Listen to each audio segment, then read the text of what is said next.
Hello everyone, I'm Taylor Pampico. For today's video, I'm going to be talking about the SIG Sauer P228. Now before I go any further, I'll make sure this firearm is clear. Empty.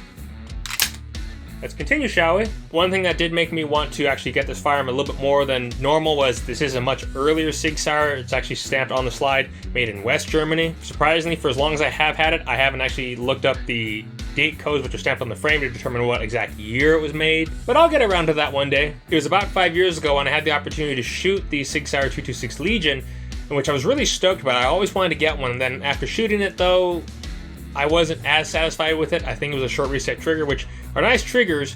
It's just I don't really care for them. I prefer just the stock triggers in these firearms. Of course, that was 5 years ago. I'm definitely open to trying that gun again. Maybe I will reconsider and get a Legion as well. An interesting note about the 228 is it's strictly a 9mm handgun. It cannot be converted to fire 40 S&W or 357 SIG.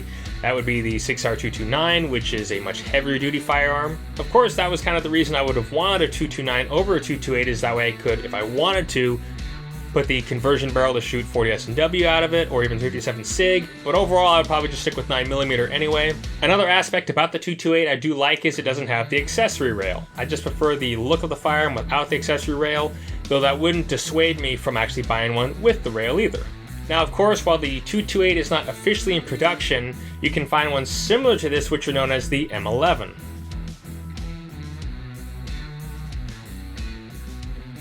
Of course, one of the men I worked with had one. He liked it a lot.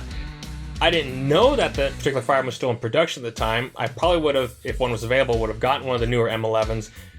But I'm satisfied with the older 228, and of course, with it being a SIG Sauer pistol, it is very smooth shooting.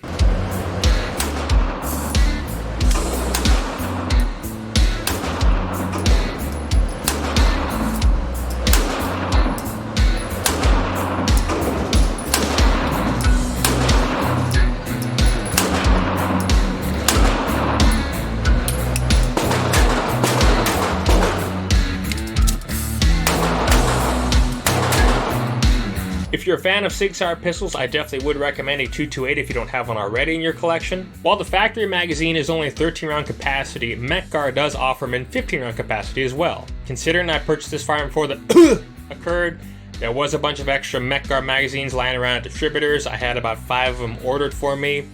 Probably should have gotten more, but never would have known this would have occurred. And really, if I can get 2 extra rounds in the magazine, why not?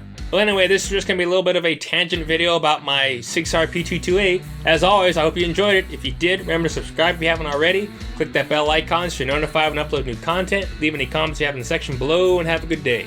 See ya!